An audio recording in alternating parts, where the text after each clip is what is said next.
Welcome to the Freewoman podcast, a space for all women who are ready to break free of the inauthentic life. Remember to like and subscribe for more Free Woman in your feed. Inhale, exhale. You've arrived. Now let's laugh.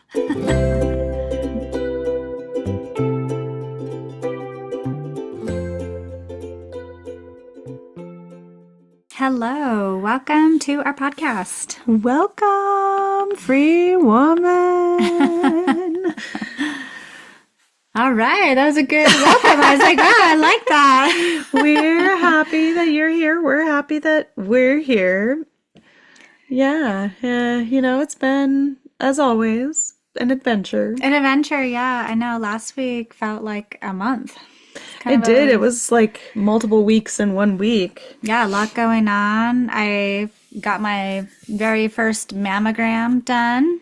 And you've arrived. I was like, wow, I'm officially at that age where you get to have these things done. And it was you should get like a merit badge or something. a little button. When you get a hot flash, Yeah. You should get the hot flash merit badge. When you get a mammogram, you should get the mammogram merit badge. And like all the things. I know. I would have quite a few right now. Have you started hormone replacement therapy? You should get a merit badge. Well, there, I'd have a couple on my vest if I had a vest. We need vests. Yeah, a little like instead of Girl Scouts, it's perimenopause Scouts. Middle-aged women Scouts. Yeah. Welcome to the club. Yeah, welcome to the club.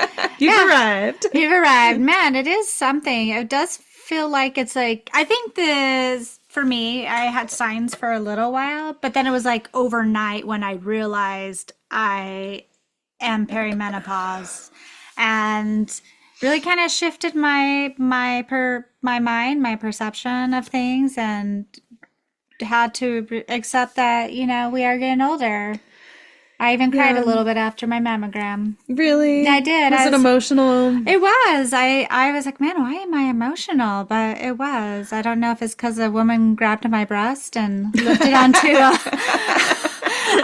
Was it kind of sterile feeling? A little cold? It's just, you're a little bit, you just have to tap out of your body a little bit and go somewhere else. And, the lady was really kind and gentle, but still, I was just like, oh my God, okay, It's not the first time we've had someone have to grab your breast, but. Well, I mean, I feel like aging, one of the areas that women actually get the better end of the deal is at least we don't have to get the back door examined. Like true. Men do. That's true.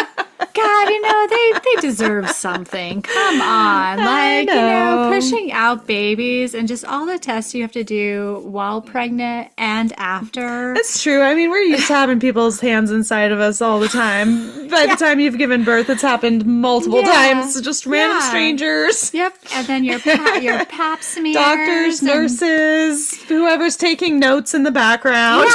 Yeah. It's like, here it is. All right. Somebody else is getting to touch my breast. Let me just sit in some stirrups and you tell me what you see down there. Oh, it's not good. Oh no. What do you mean by it's not good? Yeah. You're getting older when you're having those type of responses. Yeah. So I might take, a mammogram over, what is it called that men have to get done? Yeah, they have to have their prostate examined, Yes, prostate. Mm-hmm. Yeah, they have to have their prostate exam. That thing. Yeah. I'm glad we don't have to do that. Well, I wonder if some man just come out of there feeling so worried and guilty because they may have liked it. Probably happens on occasion, but my guess is it's mostly like the mammogram where it's kind of sterile and matter of fact. You try to just tune it out, put your mind somewhere else. Yes, you feel kind of vulnerable, and then it's over, and it's like you leave and you need to process in your car for a minute. Cry for a minute, and then go home and be like, well, I'll see you in a year. And then your teenager just tells you that you're an idiot, and you're like, oh, you have no idea what's coming for you, honey. You think it's bad It's now? true. It's You know what true. Mama did today? I know. Oh, you don't. You don't care. Okay, I know. never mind. I love how your 16-year-old son he likes to let me know how he understands what it is to be sick because he's allergic to mites, dust mites. Dust mites. So he has like a stuffy nose, I guess, every day. And I was like, oh, I'm so sorry for you. The things that he's been through. Well, isn't that like the trope, the joke of like the man cold? Yeah. Yeah. I was just like, I'm so sorry that you have a stuffy nose And every then, day. you know, my toddler has a little man cold. Yeah. So and I'm he like, is just irate and angry Yeah. and very bossy right now. yeah. And refuses to take the medicine and then takes the medicine and is angry that the medicine doesn't taste good. And then, Yeah, and then get to our age, you've gone through so many things, and God, my hemorrhoids are flared up, and I'm like, I don't know, I guess it's okay, just sit a different way. I was going to say, at least he can take medicine and it actually fixes the Yeah, problem. I Like, know. completely fixes it. Yeah. Now we're just kind of managing damage. It's like damage control. It is. It's like, well, it hurts less than yesterday, so what we Yeah. did must work. Yeah.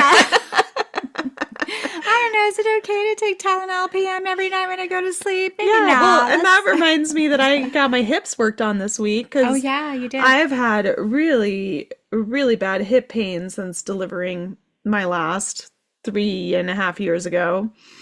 And yeah, nothing has really helped. I've tried a lot of things, but went to this deep tissue massage therapist, fascia worker, and holy cow, I was like, what did she just do to me? Like, I might need to go cry in my car too.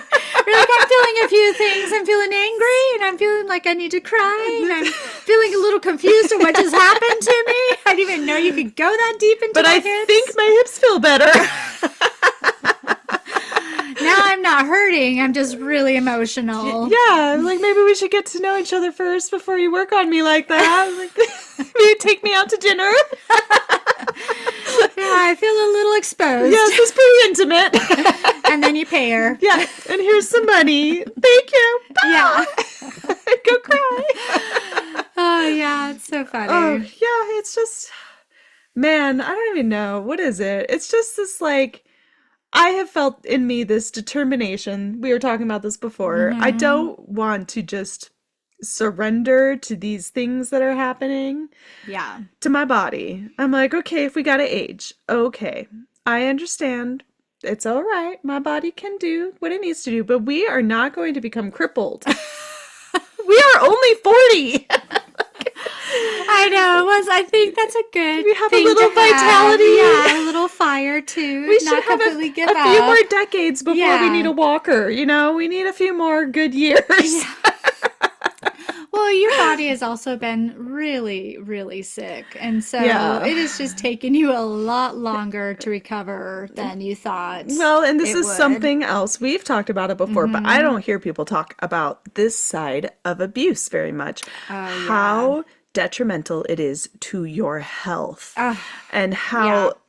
the trauma of leaving the abuse, breaking the trauma bond, breaking the cycle, and then, you know, doing all of like the family cycle trauma shit that got you into that relationship, how extremely stressful it is on your immune system. Well, not only that too, like if you grew up with As I'm like sick right now. Yeah, I know. I'm sniffing. She's been just nonstop. It's sick. been a bad winter, but I say that every winter, so it's just life now. It is. But, you know, also if you are raised in very severe abuse, scary abuse, any type of abuse that really stresses your nervous system, your immune system, just your body overall, your mind, or if you are like married to someone for a really long time and experience that, the body is using all of its survival hormones to keep your body at balance. And then eventually it just can't do that anymore. So you're already using up your battery. So then when you do like eventually leave, you start working on yourself, doing inner trauma work. And if your body's already starting to get a little bit sick, it's really hard to have any backup battery to help get you through all that. And it does. It makes you really, really sick. Well, and I've noticed that people who never do their work, who never go into those really deep trauma memories and move them, that they tend to physically do better Yeah. for, I don't know, into their middle age. And then it's like the autoimmune stuff, cancer, like those things start to come in. Yeah, they do. Yeah, actually, this makes me think I had a dream last night where I saw my ex's mother. Uh-huh. And in the dream, I realized that I used to physically be in the same kind of wavelength as her. Uh-huh. I don't know if this is making any sense, like the trauma energy. Yeah. Yeah. Like I had been in that same kind of physical trauma holding place. Uh-huh. And in the dream, I had this realization of like, oh, my body is so much more healthy than yours now. And she has had cancer, 3 times that I know of. Wow. Obviously, we've been divorced for a while. Uh-huh. Double mastectomy, throat cancer, and like remission, and then cancer comes back. And it's been, and she has both her thyroids like removed. And Yeah. I woke up from this dream, and it was this feeling of that would have been my future. Wow. That is what would have been the progression of the trauma. I think if I hadn't done this work. I think if you had not started doing your work and really taking the last fire you had to fight for your health and the sickness, I think you would have ended up getting an autoimmune disease, which we see in so many women. Yep. Well, she has that too. Okay, yeah, see, and I was like, I bet anything you probably would have gotten cancer too, because I feel like that really thick, heavy tar trauma, that's what I kind of see when I feel trauma. It's like this heavy thickness, and like when it is in your body in a certain spot, your cells can't thrive. It needs a healthy, like, it's like death energy in the body. So if it sits there for a long time, eventually the cells they just can't survive in that, and then I think the cancer takes over. Again, I'm not a doctor or anything, but I've worked on people for a long time, and I've seen what different trauma kind of looks like. I've seen what different sicknesses how look emotions get stuck in the body, and that's why that pain keeps coming back. Yeah. That's why it's reoccurrent. That's why it won't move. Sometimes it's like it's a different feeling, or it's a different color when you're seeing it in someone's body, and you can feel the heaviness, the weight of it. And sometimes you can feel the own sickness in your body, like if you kind of do what Jane and I do, the way we're able to see trauma and sickness in people's bodies and help move it. It's this stuck emotion. I mean, it's a stuck emotion. It's not that far out there when you think about how people hold tension, how you tense your shoulders when you feel stressed or overwhelmed or anxious, or in your back, or some people hold it in their glutes, or and we also hold depression in our bodies in different ways. We hold anxiety in our body. And I have massaged for several years, so I could feel the body just when someone was stressed out, like a different kind of stress. I could feel it different in their body. That fight or flight that gets stuck when you've been in really severe abuse. Or if people don't have like an open mind, I can feel that in their body too, that rigidity or that control. You can feel the control in their body too. It's just, I mean, we carry our bodies in our bodies. You carry our emotions in our bodies. We carry our story. Oh, I see what you're saying. You see what I mean? Like our story in our bodies. We are the storybook. Like, I love that. Right? How our bodies show us. Well, it's kind of like we were saying in our last episode, how you can see the bitterness in people's face. You can also see the depression. You can see the hopelessness. You can see grief. You can see cockiness and arrogance. I mean, we've seen that a few times. The superiority and the arrogance. And you can see shyness, or when someone's a lot more intimidated with presenting themselves. And then you can see people who maybe don't care as much. We just have a straight face, and we're just like, oh, were we supposed to react? Well, Oops. I feel like you learn to see people by doing your own internal work, because we project so much on each other. We project our stories. Like you said, we are a storybook. Our bodies are the storybook, and we project it onto the world around us. But once you've done a certain amount of work and you have that self-awareness come in, you don't project as much. And then it's really easy to see people. Yeah. But it makes people very uncomfortable. It does. Suddenly they feel extremely exposed when Yeah. they realize that you're not projecting. Yeah, I actually kind of, to have a comparison to that, I've always struggled with like loving my body and having body image issues, which I think a lot of people can relate to that. But, and I think I've talked about this before on another episode, but I have this like major insecurity about my backside of my body and what it looks like and like my love handles. It looks great. Well, thank you. But my son, who is like 11, I don't know where his body's just been changing, which I think is normal, but he's been putting on just like a little bit of extra weight because that's what happens with some boys. But he's been really struggling with how he feels and being insecure. And it was just so interesting when this like started to come up with him. It started to trigger the thing inside me that I grew up with.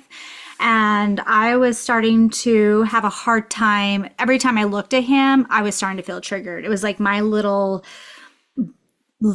toxic thing inside me that tells me I'm ugly and worthless because I have love handles. It was like being triggered, and I was just like so surprised at how much like being around him was making this like come up for me. And I was like, oh, maybe we haven't healed this yet. Yeah. Maybe we've just like found ways to paint a pretty picture around it. Yeah. But we're like, oh no, something is still there. We need to maybe pause and think about this, and also think about how I want to approach it with my son, because I didn't want him to have the same like insecurities or his mind to become the way it can become when you feel insecure about something. Yeah. So I don't know if that helped at all. Yeah. No, it's true. We project so much on each other and on each other's stories, and it's part of just how we try to relate to one another. We're trying to see the commonalities. We're trying to find the common threads of connection. But then when there's insecurities, like you were just saying, it becomes like a mirage that we put over other people and over situations too. Yeah. And I think that's like when you really start to heal, is when you start to notice when a trigger is coming up by being around a certain person, and it's like, why am I But being you can triggered? also see when they're triggered. And It's because you're not creating this mirage all the time of self-preservation. well, something I feel like women do a lot, because I did this, is you become codependent on your partner. We're kind of taught to be put into that role anyways, but I allowed myself to be so codependent of my partner that sometimes I wanted to make the choices, but he ended up just always making the choices no matter what. And there's times I really wanted him just to make the choice so I wouldn't have to. Well, it's a way to avoid responsibility too if they make the choices and it's on them. Yes. And that was really hard to kind of pull myself away and out of that, because it was like, when I'm going to have to really just depend on me, it really is going to have to be about what I choose and decide. But all of these stories that we create to avoid the uncomfortable, painful monsters that hide inside of us. I know, man. Some are bigger and some are smaller, and sometimes they change sizes. It depends on the day. Depends on the day and depends on the trigger. Depends on what we're working on. But it's funny. Like you said, when you think that you have taken care of this certain part of yourself, and then something happens and it's like the monster has awakened and it's bigger than ever and it's so angry. And I'm like, oh no, it's still there. It's like, what do I do? I'm going to cry for a little while. Should I go clean? Should I go work? Should I go exercise? I'm just going to mope on the bed. I'm just going to be really angry. Do I go start a fight with someone? Yeah. But like we're saying, just sitting with it, sitting with yourself. Oh my God, the most uncomfortable thing in the world. Yeah, and talking to him, being like, why do we hate ourselves so much? Yeah. Why do we think we're pathetic? What is this here? Yeah. What is this monster? Where did this come from? When did did it come from another person? Did it come from a way that I started to try to protect myself? You know, it's like going into that, and it's really uncomfortable. But the only way that you can go into it is by triggering it. You kind of, it's like it's sort of like hunting, where you have to draw the creature out of its lair. Yeah. You have to call the monster forward so that it can. Someone's waking me up. Yeah. But it's this balancing act, because if somebody has a really, really big monster, then you might need to do it in little pieces. Yeah. Like, you don't want to call the thing out full forward, or you might end up in psychosis or murdering someone, Yeah. It could be ugly. It could be bad. Yeah. And so you got to do it in little pieces, but in a very loving way, because it is hard. And just call forth the parts that are ready to be seen, and maybe do this with someone like a trained therapist that knows how to a very safe person that's experienced in these kinds of things. And they can help you, and they can guide you, and they can also know when it's time to maybe pull back, when they can tell you are really struggling, because it's bringing up a lot of emotions that maybe you didn't realize were even there. Free woman, what ways do you find yourself distracting yourself from feeling, from sitting with your monsters? Yeah, going on a lot of walks, just running. What emotion is your most uncomfortable emotion? Which one do you hate feeling the most? I think feeling angry is really hard for me. And when you start to feel that emotion, what do you do to make it go away? To make it numb, to make it stop, to make yourself not have to feel? Yeah, it's really awful. It is. But I think that the relationship addiction is an interesting one, because we're kind of aware of it, but I don't think we often look at self-destructive relationships as the addiction that they are. Well, once I realized that with my ex-husband, that it was more of a trauma bond versus love. Well, our culture portrays trauma bonding as love. Yeah. And so you have reinforcement through Disney fairy tales telling you this is love. Yeah, I activated it. I created that love story. And then because of that, ignored all of the red flags. Yes. All of them. Yeah. We have painted love as this heroic savior. Our love can save people.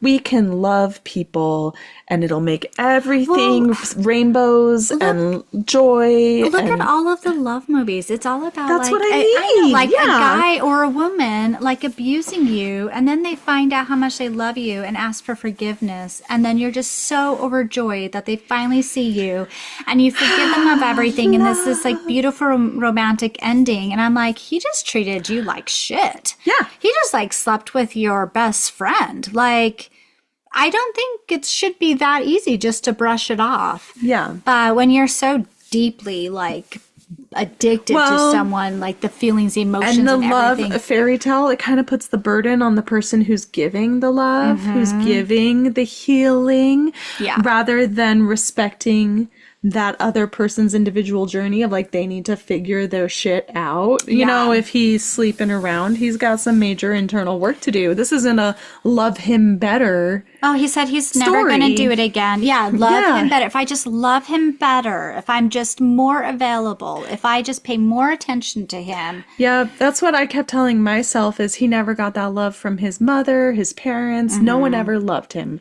I was going to love him. I was going to give him pure love.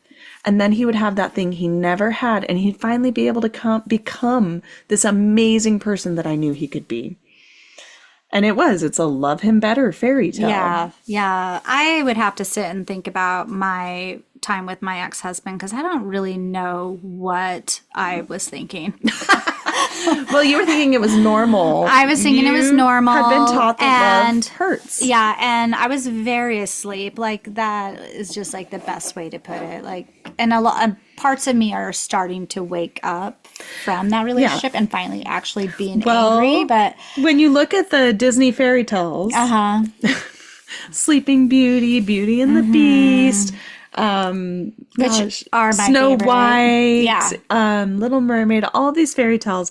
If you go to the original fairy tale, they're very dark.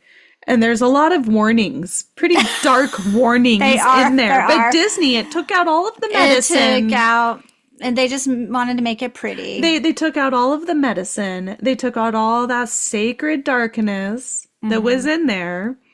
And they made it this like fairy tale, pretty, happy thing. Yeah.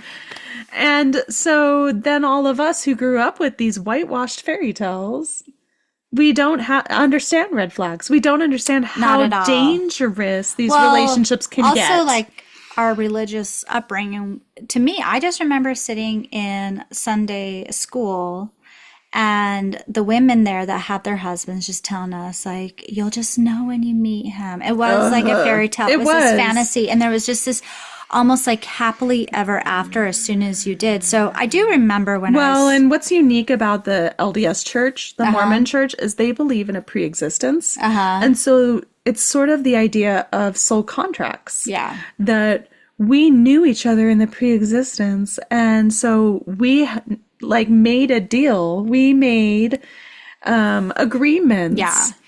With the people we're going to marry, the person, because you're only married one. I mean, if you're a woman, you marry one. Yeah. With the person that you were going to marry. And so I always had this like belief that because I had married him, clearly we had made this contract in the pre-existence. I'm just going into like the neurosis of being raised Mormon. Yeah. But yes, I believed that we had like contracted to be together. And so we were like soulmates. It is the idea of the soulmate. And then, you know, we left Mormonism, but then like the New Age reincarnation mythology that's kicking around gave me the idea of soul contracts and soulmates. So I still hung on to this idea that he and I like were meant to be together. Came here together to do this. Yeah. And then I just had this realization towards the end of my marriage that maybe the contract was for him to teach me some really hard things, not for us to die together in misery. Well, maybe the contract was to teach me that I could say no to something that didn't honor me. Yeah, well, I definitely don't believe in soulmates anymore after all of that, because I thought my ex was my soulmate too. But I think... Well, not a one and only, one and done soulmate. Absolutely not. But I'm like, I think, now I see it as like, I think each relationship, whether it's a partner or a friendship, comes into my life to help me to grow and to see parts of myself, because each relationship I have, it's going to trigger parts of me. It's going to trigger parts of my wounds or parts of myself I hide. And so each person that comes in, friendship, person, I don't hold on to this like idea that this is going to be forever or we planned for this to come to be, but it's more of like, oh, I'm learning something right now. Yeah, but these kind of toxic ideologies, toxic mythologies that are kicking around in our culture, they support and reinforce the trauma bond. Yes. The trauma bond that it becomes a dangerous part of any abusive relationship, where you are going through cycles of love bombing, devaluation, discard, repeat. We're soulmates, so we'll just make it work no matter what. And then it just becomes this addiction fairy tale of like, oh, it's just so intense because we're just soulmates. Mm-hmm. Well, I remember at times in my relationship with my ex-husband, we definitely had times where we would fight, and then you have like makeup sex, and it's like this incredible experience because you're like making up. And I remember you're reconnecting after this really harrowing experience. I experienced it with my boyfriend after my divorce, and he was very scary and toxic, but he did something that really like bothered me. We didn't talk for a few days, and then we made up, and I noticed it again, this feeling of euphoria, this really good feeling coming in of like making up, and even my body was like craving it, like even when he's like, oh, what's going on? You're like in a really great mood. He's like, this is great. And I'm just afterwards like, oh, what was that? And I have realized that I kind of crave it. I kind of crave the abuse because it feels so good to be needed afterwards and like they want you again. Yeah. And so that's been something I've had to really pay attention to also, is like make sure if I am with someone, I have to pay attention if I am going to actually sleep with them again afterwards, or if I give myself more time. Well, I mean, it's why there's this whole, sub genre, this BDSM genre of sex, is because people have discovered all of those things, and it's like, oh, can we create these in a way that's like safe and healthy for people versus life-threatening and dangerous? Yeah. Because it's part of our system. Yeah, it feels good. It feels good. It feels exciting. It feels stimulating. Well, and especially when you're with somebody that you've been with for a long time with, your trauma bond with them, and then you guys kind of have this game you do with each other, and then it's like, oh, like he still loves me, he still wants me, and it really does give you such a high. Well, you talk about the story and how we make this story, and we get others to participate in the story with us, and we find people whose traumas kind of match.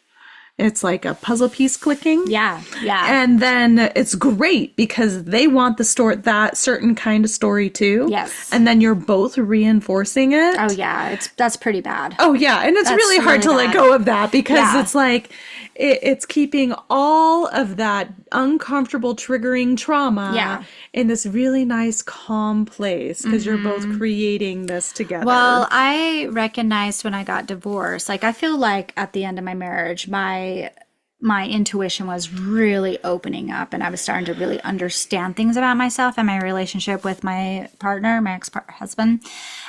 Rooster is his name. Yeah, we call him Rooster because he struts around like a cocky rooster. Yeah.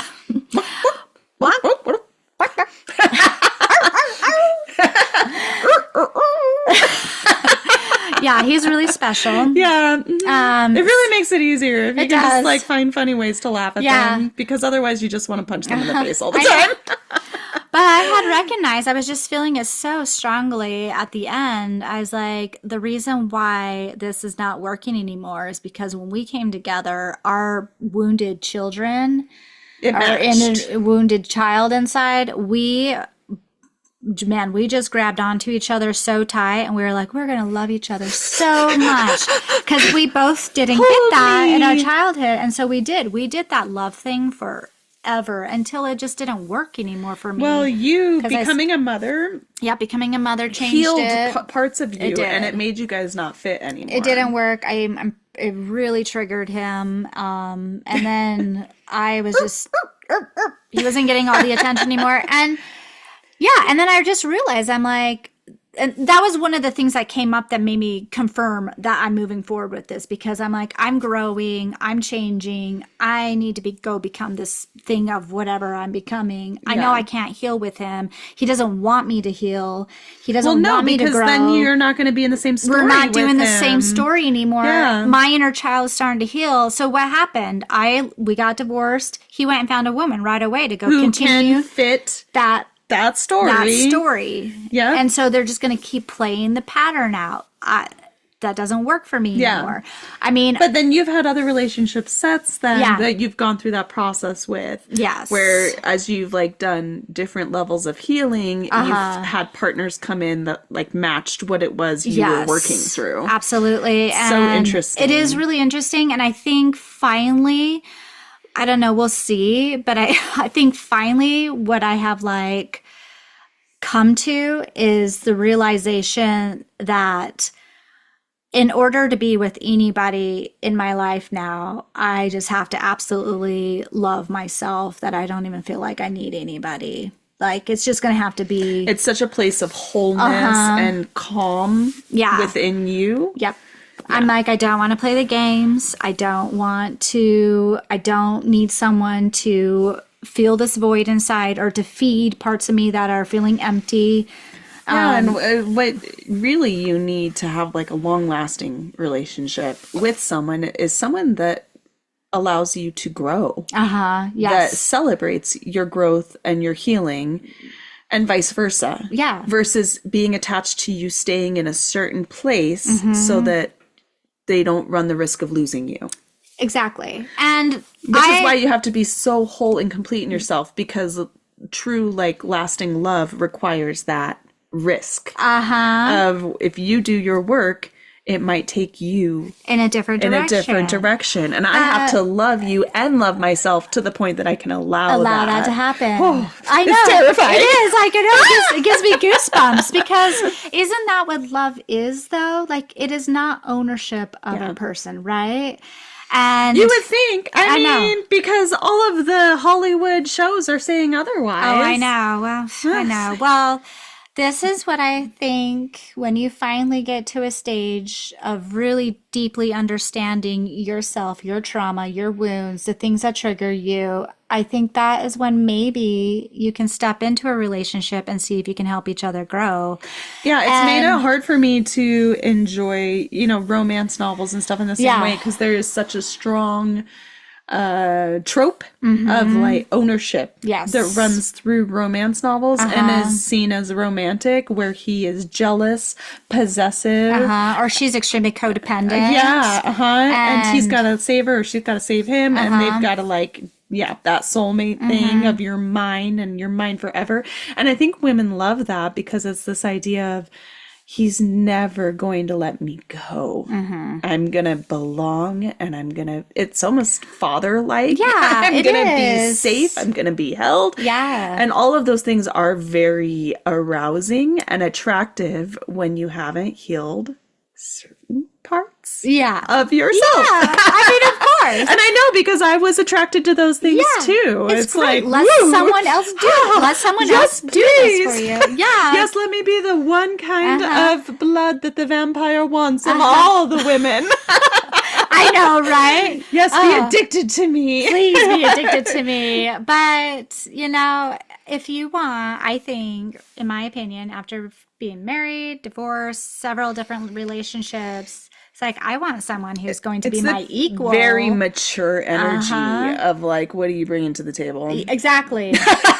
What do you got? What do you got? Because, because I've been through all of those other fairy tales and not doing that not anymore. Doing it. Not doing it anymore. I'm a single mom, got a couple kids. The body's destroyed right now. Not to shame people's fantasies, because I get it. Yeah. But I think how it's shifted for me as I've started doing this work is when I notice I have a fantasy, or I'm really attracted to certain things that maybe are toxic. Yeah.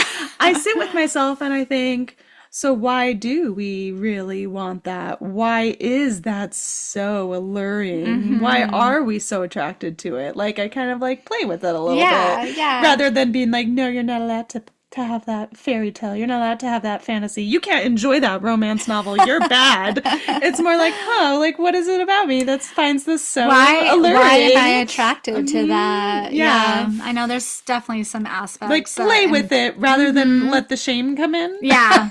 Rather than Don't shame yourself. We're allowed to have fantasies. It's just, how far do you let that fantasy go? You were even talking about with the makeup sex and how it's like, whoo, this is really fun. It's like, okay, well, rather than feeling shame about that toxic cycle, maybe it's like, okay, well, why am I so attracted to this? Like, why do we want this so much? And maybe there's playful ways that you and a future partner could do that rather than this super toxic repressed way. Well, and I think that's great. And as you were talking about that, I was thinking about it. I was like, I think that would be fun to explore now that I'm in a healthy place. Yeah. Because before that was an addiction. Exactly. Yeah, that's what I mean. It's like everyone has these different coping mechanisms, these different fairy tales, these different addictions, the things that work to take the edge off for you. Some people eat. Some people, it's like the mindless eating helps them numb their emotions. Yes. Yeah. Some people control their food. We all have different tendencies to help us with our whatever emotion it is that's most uncomfortable for you. Yeah. Whatever thing brings up that childhood trauma. But rather than letting that shame come in and just wash over you and this feeling of I'm bad or I'm not good. Yeah. Well, shame's not going to get you anywhere. No. You just play with it like a little kid. So this is a good time to self-reflect. This is how you kind of do it. You're feeling those negative feelings. You can writing down stuff is really helpful and useful. It really kind of helps move things. Well, like the rape fantasy is really big in romance novels, and Oh, it's I like, know. okay, so why is this appealing to me if this is like this particular fantasy arouses me, versus like, oh, this is bad, this is evil, or I'm just gonna hide this and no one's gonna know about it. Yeah, well, when you hide things like that, it ends up becoming sometimes really dark inside Yeah. you, and it can become something really ugly when it finally comes out. Yeah. Yeah, and I'm just throwing out different examples to Yeah. try to like illustrate for people. I think it's great. You're welcome, free woman. Yeah. Don't be ashamed. Don't be ashamed. No, I mean, growing up Mormon, growing up in a very high demand Christian religion, shame is the bread and butter of what makes those systems run. Oh, yeah, they have power over you. They do. They induce that shame inside you. Yeah, like And guilt and ugliness. And it's like they take everything from you. and then you have to go to them for your worth, I know. for permission to be worthy. Yeah. It's really awful. Fuck that. It feels like a rape. It feels like rape energy to It me, is. too. It's spiritual rape. It's rape of the most sacred parts of you. Yeah. Yeah, you should never have to go talk to a overweight white man in his office alone about these things. To beg him for worthiness. No. For permission to enter God's house. God, no way. To partake of sacred rituals. Yeah. No. Yeah. Well, Anyway, yes, shame is what keeps us in the abuse cycle. It's what keeps us spiraling. It's what keeps us going back to our addictions. Also, when you're in this like shame energy, a lot of times if you're with a toxic person, they know how to bring your insecurities to the surface. whether they're like your shame, conscious of it or not, they will intuitively bring it out. Well, if you've been with them for a while, they do. I mean, my ex used to, Mr. Rooster. Well, Mr. Rooster is not very smart. He's about as smart as an actual rooster. Yeah. But they intuitively know that when they treat you this way, they get this reaction. And Yeah. they learn over time. It's a way how to play you. what is it? Coercive control. Coercive control, and it really is confusing when they've done that to you for a long time, and they don't. It's like a yo-yo. They learn It how to like is. put you out and pull you back. Yeah, and they'll usually in the beginning it's not as big. Like the yo-yo swing is pretty small. Yeah. But once they got you hooked, they really And if start. you are unfortunate to have a very intelligent Yeah. abuser, it becomes more like cat and mouse, where they're Yes. playing with you. Yeah, it's pretty And dangerous. they're like, oh, I scratch a little harder, and the mouse squeals, and then you let it run a and little they bit. like it. They like it. And they get a little off of it. Ooh, I scared the little mouse, and I kind of liked it. Let's Because it try makes them again. feel powerful, Yeah. and it makes them feel in control. Yeah. And people with trauma, really deep trauma, like abusers have, they like Yeah. that feeling of power and control. So that's why it's really confusing when people are always like, why does she go back to her abuser? It's a really... And then you shame them for going back, and then it feeds the shame spiral. yeah, so then she's like even more And then they go back embarrassed. even more because this is the only person who loves me, and this is all I deserve. And this is the only person that sees me. And I deserve to be abused because I'm a shitty person. I'm a shitty person. You just have all this like shame and guilt. Really what they need is for you just to be a friend and say, what do you need from me? You're not a bad person. You are just stuck in a very abusive situation. A very difficult situation, because that's the other thing with abusers is as they escalate the abuse, as things become more severe, they time it with you becoming more dependent Yes. on them, Yeah. more addicted to them. Yes. And they play with it. They play will. with how far they can push it, with how much they can let the crazy out. I was just going to say, and then they're crazy makes you feel crazy because you're like, well, what happened to that really nice person I fell in love with. Yeah. Well, that was a mask. That was a Well, in the show. early stages of the relationship, we all put our best foot forward. But abusive people who already tend to play games in their daily life, they wear masks, Yeah. they will purposefully create a persona that fits your trauma. Yeah, They will read you yeah. and they will purposefully feed Yeah. all of the insecurities and codependency and fantasies that you've They created. love bomb you pretty hard Like too. crazy. Well, so my ex, we call him Survivor Man. So Survivor Man, when he was bringing in a new woman, she had certain career ambitions. And he promised her and created these illusions and these lies that he was the person who could help her get to where she wanted to be in her career. Yeah. He didn't actually have any of those things, but he had enough pieces that he could kind of piece together this illusion. And so she thought that not only was she meeting this guy who's so nice, so kind, so thoughtful, so brave and helpful, but she's also meeting this guy that is her connection to all of her career aspirations. Yeah, so that's how they get you. That's so that marriage lasted about 3 years. Yeah. Well, as we were talking about, that was actually making me think about what Mr. Rooster and how he did it. Like he lived in Florida and I was in Idaho, still in high school, and we were talking over the phone, and he loved bomb me so hard on the phone, but I was so insecure and 17 and already looking for a husband. That's I like how you said that. He loved bomb me so hard on the phone. It like sounded sort of sexy. It was. Like, damn. It was good. Ooh, that phone rings and I get a rush of dopamine and damn, here it is. I felt pretty special. I mean, he's calling me. Yeah, it was. I actually really felt that way because there was other girls really attracted to him back here in Idaho because he would come visit. And I felt like I got the guy, like really special. I got the one that all the girls want. But, then we started talking about how we're going to make this relationship work. And I kept trying to ask him to come to Idaho because I had all my family. And that's where your whole life was. My whole life is. And then he started to slowly really starts to convince me why I need to go to Florida. And come here, little girl. And it worked. Yeah, it worked. It did.